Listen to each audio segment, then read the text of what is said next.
विधानसभा निवडणुकीचा प्रचाराचा आरंभ विरोधी पक्षनेते राहुल गांधी यांच्या हस्ते आज कोल्हापुरात होतोय आणि कोल्हापुरात शिवाजी महाराज यांच्या पुतळ्याचं अनावरण त्यांच्या हस्ते होते। आपल्याबरोबर सतेज पाटील आहेत जे कार्यक्रमाचे मुख्य आयोजक आहेत। कशा पद्धतीचं नियोजन असणार आहे? खरं तर आगामी विधानसभा निवडणूक तोंडावर पहिल्यांदा विधानसभा निवडणुकीचा प्रचाराचा शुभारंभ आज होतोय। प्रचाराचा शुभारंभ म्हणता येणार नाही कारण की शेवटी प्रचाराचा शुभारंभ महाविकास आघाडी म्हणून होईल, परंतु आज आराध्य शिवाजी महाराजांच्या पुतळ्याचं उद्घाटन होतंय आणि बरेच वर्षानंतर राहुलजी कोल्हापुरात येत आहेत। राजश्री शाहू महाराजांच्या जन्मभूमी कसबा बोर्डा येथे हा पुतळा उभारतोय आणि त्याचं उद्घाटन राहुलजींच्या हस्ते व्हावं अशी आमच्या सर्वांची इच्छा होती। त्याने निमंत्रण स्वीकारलेलं आहे आणि एक भव्य दिव्य कार्यक्रम आज संपन्न होईल। पण आपण बघतोय की गेल्या काही दिवसापासून कोल्हापूर आणि पश्चिम महाराष्ट्र सातत्यानं हॉटस्पॉट राहिला आणि लोकसभा निवडणुकीच्या पार्श्वभूमीवर जे यश मिळाले, तुम्हाला वाटतं की कुठेतरी शक्ती प्रदर्शन करून जास्तीत जास्त विधानसभा निवडणुकीच्या तोंडावरती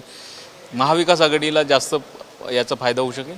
नाही, 100% राहुलजींच्या दौऱ्यामुळं काँग्रेसला ताकद मिळणारच आहे, त्याबद्दल वादच नाही। परंतु महाविकास आघाडी म्हणून देखील एक चांगला पर्याय महायुतीच्या समोर आहे, हे लोकांच्यामध्ये जायला मदत आमची होणार आहे। आणि एकूणच पश्चिम महाराष्ट्रामध्ये या लोकसभेमध्ये आपण बघितलं, काँग्रेसला घवघवीत यश मिळालं, महाविकास आघाडीला घवघवीत यश मिळालं आणि म्हणून जवळजवळ 58 जागा पश्चिम महाराष्ट्रामध्ये आहेत, त्यामध्ये किमान 45 जागा आम्ही जिंकू अशी परिस्थिती आज तरी आहे। आणि आपण दुसरा महत्त्वाचा मुद्दा आहे की आता विधानसभेचे उपाध्यक्ष नरहरी झिरवळ जे आदिवासी आरक्षणाच्या संदर्भात महत्त्वाचा विषय आहे, मुख्यमंत्री वेळ देत नाही आहे, त्यांनी मंत्रालयाच्या जाळीवरती उडी मारून आंदोलन केले। कशा पद्धतीने बघता कारण की आरक्षणाचा विषय सर्व ठिकाणी तीव्र आहे? नाही, मला वाटते मुख्यमंत्र्यांचं फसवायचं धोरण सगळ्यांनाच चाललेलं आहे। नेमकं प्रत्येक समाजाला चर्चा करणं, त्यांच्या बाबतीत क्लोज्ड मीटिंगमध्ये काहीतरी बोलणं, बाहेर त्यांचे लोक वक्तव्य वेगवेगळे करतात आणि मला वाटते काल देखील हे सगळे आमदार त्यांना भेटायला वर्षावर गेले होते।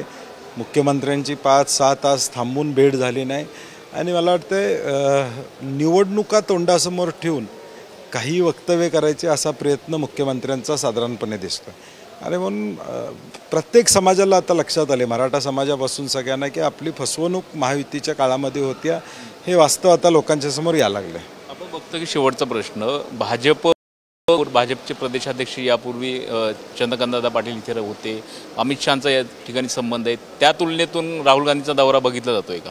नाही, तसा काय विषय नाही, कारण की आपण बघितलं असेल की 19ला देखील या जिल्ह्यातून काँग्रेसला 4 आमदार सामान्य माणसांनी दिले।